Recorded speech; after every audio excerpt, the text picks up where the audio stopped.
Baik, sebelumnya Assalamualaikum warahmatullahi wabarakatuh. Perkenalkan nama saya Nabila Zahra dengan NPM 2315061 salah satu mahasiswa yang melaksanakan kegiatan magang pada semester lalu. Jadi pada kesempatan kali ini saya akan menjelaskan keterkaitan antara kegiatan MPKM yang saya lakukan dengan mata kuliah yang saya ampu, yaitu salah satunya adalah semantik web dengan studi kasus fitur halaman status lamaran pada sistem rekrutmen hmm, KITP di tempat saya magang, yaitu Balai Besar Wilayah Sungai Mesuji Sekampung atau BBWS Mesuji Sekampung.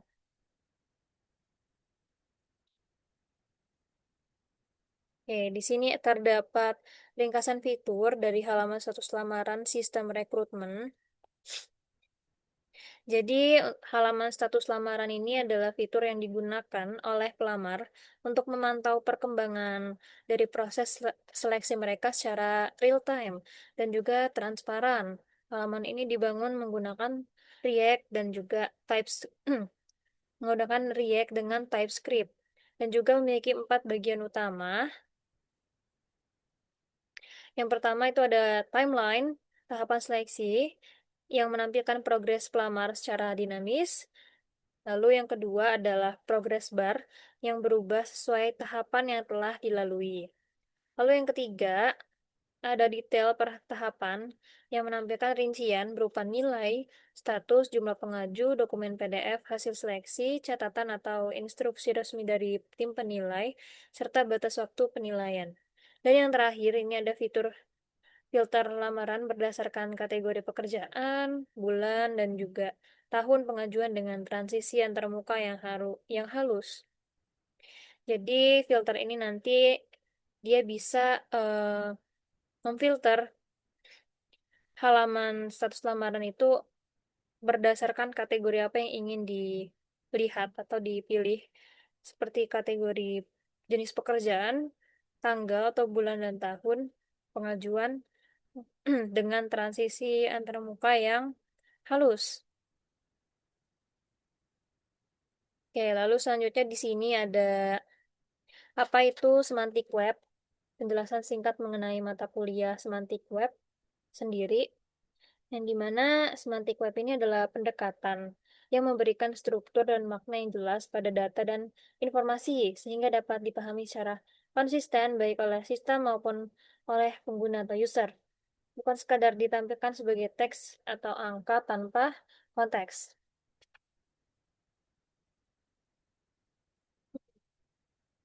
Jadi pada fitur ini penerapan konsep tersebut saya lihat dari dua sudut pandang. Yang pertama dari sisi fitur, yaitu bagaimana informasi disampaikan dengan konteks jelas kepada pengguna. Lalu yang kedua dari sisi program, yaitu bagaimana struktur dan tipe data dijaga secara teknis di balik layar.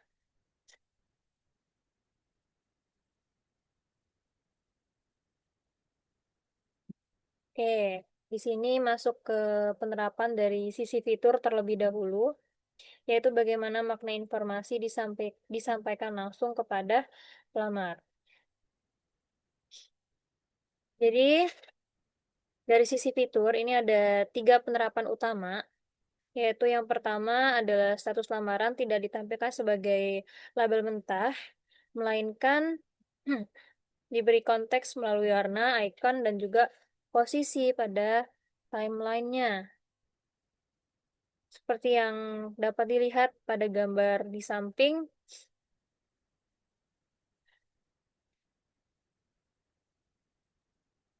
Lalu selanjutnya di sini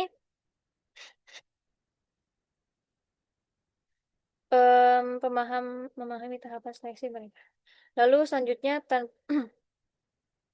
yang kedua, itu setiap tahapan menampilkan rincian yang terstruktur, mulai dari nilai, status, jumlah pengaju, dokumen PDF hasil seleksi, catatan atau instruksi, hingga batas waktu penilaian. Oke, dapat dilihat pada gambar yang tertera. Di sini ada tahapan dari setiap seleksi. yaitu ada diajukan, seleksi administrasi, lalu ada tes kompetensi, wawancara, juga hasil akhir. Jadi di sini dapat dilihat untuk warna yang kontras pada tahapan seleksi administrasi itu menandakan bahwa tahapan seleksi itu masih tahapan seleksi itu hanya sebatas sampai dengan di tahapan seleksi administrasi, atau tahapan tersebut bisa eh, memang masih pada tahapan seleksi administrasi dan belum sampai ke final.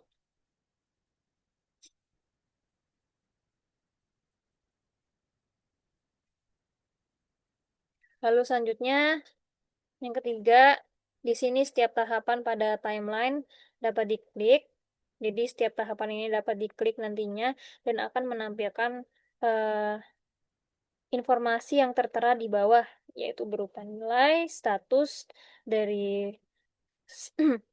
status dari seleksi seleksi ini sampai di tahap mana, dan juga jumlah pengaju itu ada sebanyak berapa orang, seperti itu. Lalu ada keterangan informasi di sini, yaitu PDF hasil seleksi administrasi itu belum diunggah, karena nantinya akan ada PDF yang bisa diunduh untuk melihat hasil dari setiap seleksi yang dilalui, beserta dengan para pengaju-pengaju lainnya. Jadi diurutkan berdasarkan rankingan dari teratas sampai yang paling bawah.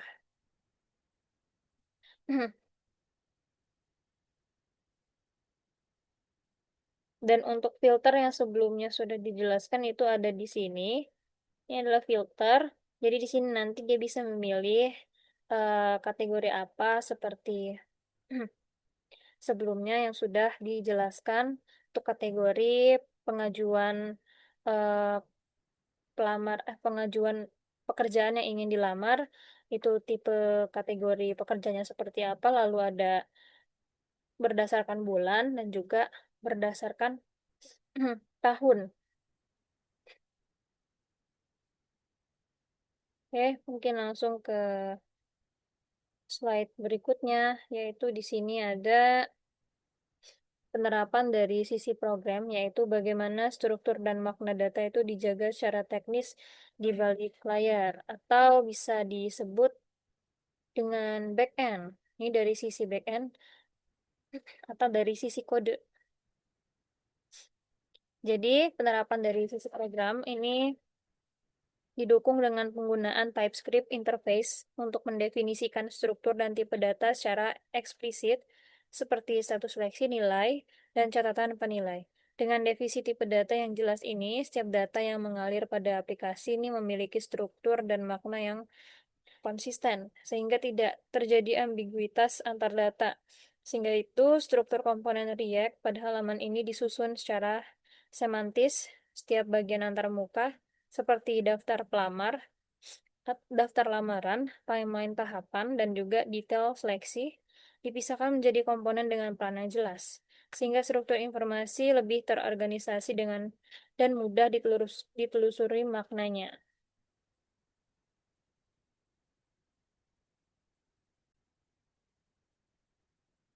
Jadi di sini dapat dilihat contoh dari TypeScript interface untuk data lamaran atau TypeScript yang diimplementasikan pada kode untuk data lamaran. Sini ada interface application status yang isinya adalah status diterima atau diproses, lalu ada nilai dan juga catatan penilai. Jadi setiap jenis data ini memiliki tipe yang jelas dan juga tetap, sehingga tidak terjadi ambiguitas makna antara satu data dengan data lainnya. Jadi eh, di sini itu dipisahkan secara spesifik dan memiliki tipe yang jelas supaya nantinya data yang masuk itu tidak akan salah tujuan, atau lebih tepatnya untuk contohnya pada nilai number, nah maka dia akan masuk ke nilai dan tidak akan keluar daripada jalurnya. Jadi, lalu di sini ada struktur komponen yang semantis. Nah, jadi setiap bagian antarmuka seperti daftar lamaran, timeline, detail seleksi dipisahkan menjadi komponen dengan peran yang jelas. Jadi setiap bagian antarmuka itu dipisahkan dengan komponen dengan peran-peran yang jelas. Jadi tidak ada istilahnya duplikasi data atau semacamnya karena sudah dipisahkan menjadi komponen-komponen dengan peran yang sudah jelas. Seperti contoh struktur komponen yang semantis itu dapat dilihat di sini ada daftar lamaran, timeline tahapan, detail seleksi, dan mungkin lain-lain.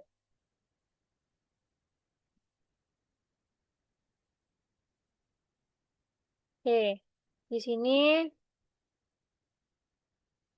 selanjutnya di sini ada kesimpulan.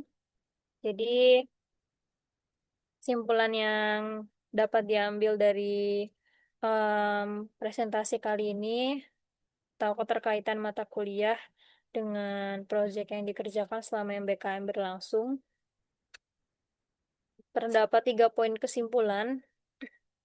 Yang pertama, yaitu informasi yang ditampilkan kepada pengguna itu memiliki struktur dan makna yang jelas. Jadi bukan sekedar teks atau angka lepas. Lalu yang kedua, struktur dan tipe data didefinisikan secara eksplisit melalui TypeScript interface, menjaga konsistensi makna data di seluruh aplikasi. Dan yang terakhir, yaitu struktur komponen antarmuka itu disusun secara semantis dan terorganisasi, sehingga peran setiap bagian jelas dan mudah dipahami, baik dari sisi pengguna yang melihat visualisasi maupun dari sisi kode atau program. Dengan demikian, kegiatan MBKM yang saya lakukan pada fitur halaman status lamaran ini memiliki keterkaitan yang relevan dengan capaian pembelajaran mata kuliah semantik web. Ya mungkin em, cukup sekian dari saya, lebih kurangnya saya mohon maaf. Saya akhiri. Wassalamualaikum warahmatullahi wabarakatuh.